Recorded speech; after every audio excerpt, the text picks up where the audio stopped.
ये मार, वरना मैं तेरा सर फोड़ दूंगा। ए श्याम, ए पागल मत बन, वो पतीला लगेगा। अरे लगेगा मेरे को। 20 लाख रुपया वो तो हम लोग खा गए ले।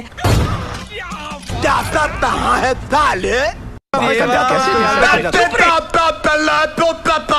गाता ले मेरा दिल तमाजा दिल।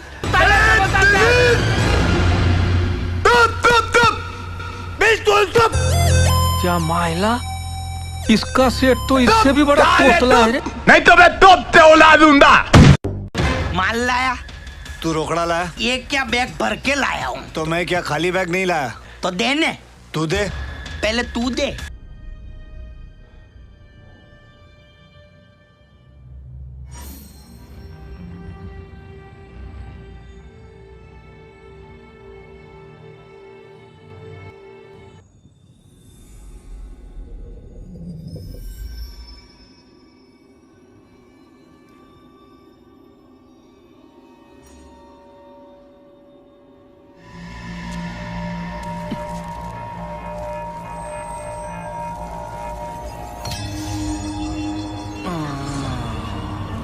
कड़क है।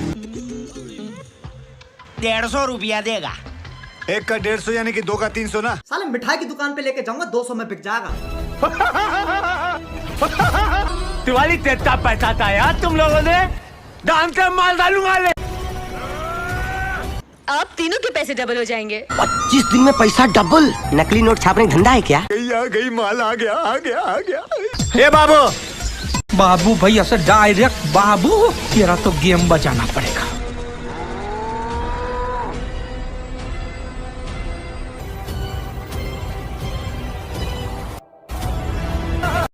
तो यार आज की इस वीडियो से मैं एक नई सीरीज़ शुरू करने जा रहा हूँ जिसका नाम होगा मार्वल टॉक्स। इसमें हम मार्वल से रिलेटेड सारी चीज़ों के बारे में बात करेंगे। तो यार ये मेरा फर्स्ट एपिसोड होगा। तो यार इसी तरह चैनल के साथ बने रहना और वीडियो को एंड तक देखना जिससे आपको पूरा समझ में आए और आप पूरे अपडेटेड रहो। Thank you. और यार थोड़ा चैनल को सब्सक्राइब भी कर दिया करो यार। देखो 73.5% लोग वीडियो देखकर भी चैनल को सब्सक्राइब करके नहीं जाते, वीडियो को ऐसे ही देखकर चले जाते हैं। कर दिया करो यार थोड़ा चैनल को सब्सक्राइब। इस गरीब पे रहम खा लो यार थोड़ा। तो यार देखो मूवीज़ हैं तो मिस्टेक्स तो होंगी, अब भले ही वो मार्वल की मूवीज़ ही क्यों ना हो। एंड ऐसी ही 1-2 मिस्टेक्स नहीं बल्कि बहुत सी मिस्टेक्स हैं जो कि MCU की मूवीज़ में हुई हैं और आगे भी होती ही रहेंगी। लेकिन बात यह है कि इन मिस्टेक्स में मैक्सिमम को मार्वल ने एक्सेप्ट भी नहीं किया और किसी ना किसी तरीके से एक्सप्लेन भी कर दिया। बट कुछ ऐसे मिस्टेक्स थे जो कि मार्वल ने ऑफिशियली एक्सेप्ट भी किया है एंड आज हम इस वीडियो में वैसी ही मिस्टेक्स की बात करेंगे।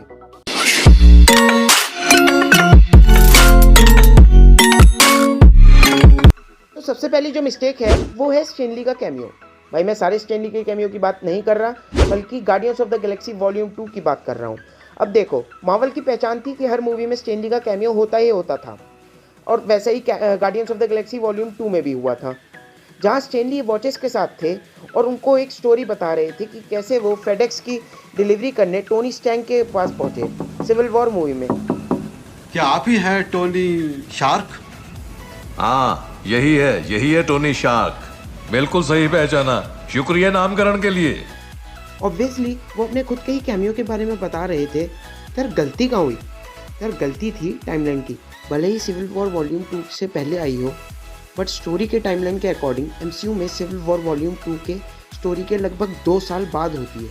तो यार स्टैन ली अपने ही फ्यूचर के बारे में बता रहे थे, अपने ही फ्यूचर के कैमियो के बारे में उन्होंने बता दिया था। तो यार इससे फैंस में बहुत कन्फ्यूज़न हुई जिसके बाद खुद जेम्स गन ने अपनी मिस्टेक एक्सेप्ट की और कहा हाँ ये मेरी मिस्टेक थी। Guardians of the Galaxy volume 2 की स्टोरी 2014 की है जो कि सिविल वॉर से पहले हुई और इसके कैमियो में स्टैन ली ने कहा उस टाइम मैं एक फेडेक्स गाय था जो कि सिविल वॉर में हुआ।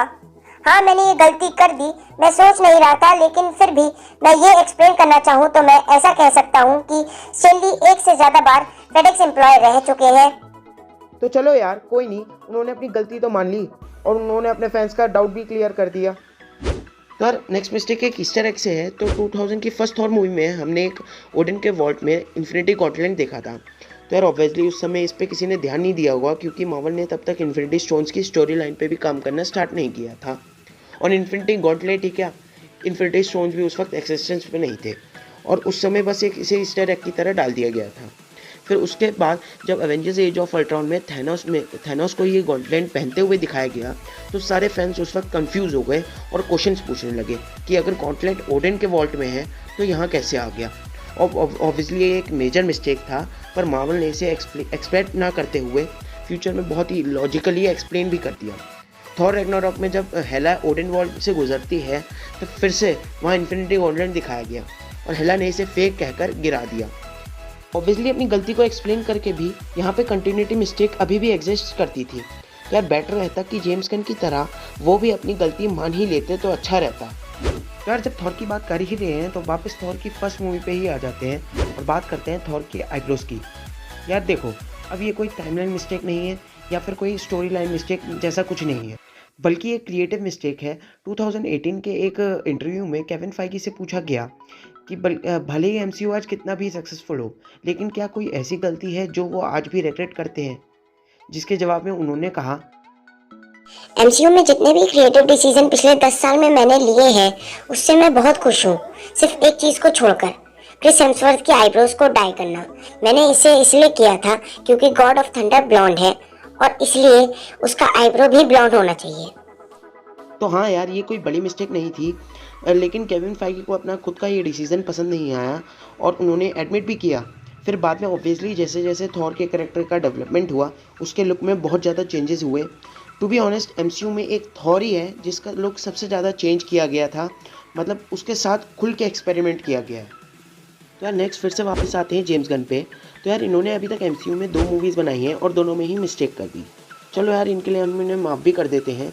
अब आपको अगर थॉर द डार्क वर्ल्ड याद होगी तो यहाँ पर एक पोस्ट क्रेडिट सीन था जिसे डायरेक्ट जेम्स गन ने किया था।